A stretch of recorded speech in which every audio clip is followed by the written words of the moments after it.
Thank you. Deputy Michael McCarty, please. One would be forgiven for thinking there was an element of seriousness about this motion. And let me break down the signatures to this particular motion. Of them, you have a number of them who were former members of Fianna Fáil, who visited more destruction on this country and this society than the Black and Tans ever did. They drove the economy into the ground.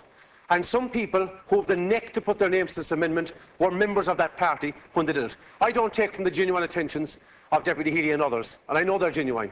But I have never heard one particular signature to this motion, to this piece of political theatre, ever raise an issue about the retention of basic social welfare rates. I never heard him mention in his weekly column for a right-wing newspaper in this country the household benefits package and how important that is to pensioners the length and breadth of this country, or how this administration exempted 330,000 people from the universal social charge, or how this government in its first budget restored the minimum wage. All of that is a foreign, archaic language to those who are engaged in the adulation of the person who was most associated with Anglo-Irish Bank that contributed to the collapse of this economy. I think they have a damn neck to go putting their names to that motion. Now let's look at what the government have done since they came to office. The very day the Cabinet were formed, on the 11th of March last year, they abolished state cars for ministers. It sickens me to think the people who visited the destruction on the Irish economy were driven around in top-of-the-class, top-range black Mercedes cars.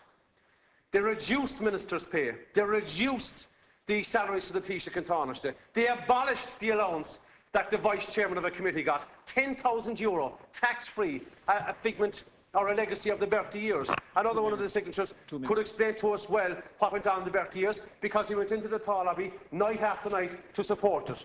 They abolished the convener's allowance for committee. They abolished the whip's allowance for the committee, and they have the chairman's allowance, and they taxed and subjected the balance of it to the universal social charge, to PRSI, and to a special pension subscription.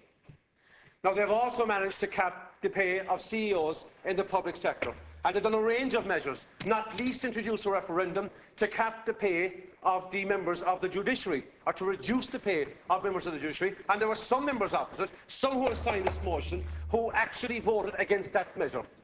Now, in terms of sorting out the economic mess that Fianna Fáil and the Greens and some of their former fans who wouldn't stick around long enough to sign the party pledge because they know they wouldn't get back in here, the sooner they realise the extent of the mess that they visited on Irish people and on the Irish society. They brought in the EU, the IMF and the ECB, and you run around here with this motion. If it weren't so serious, it would be laughable. And you know what?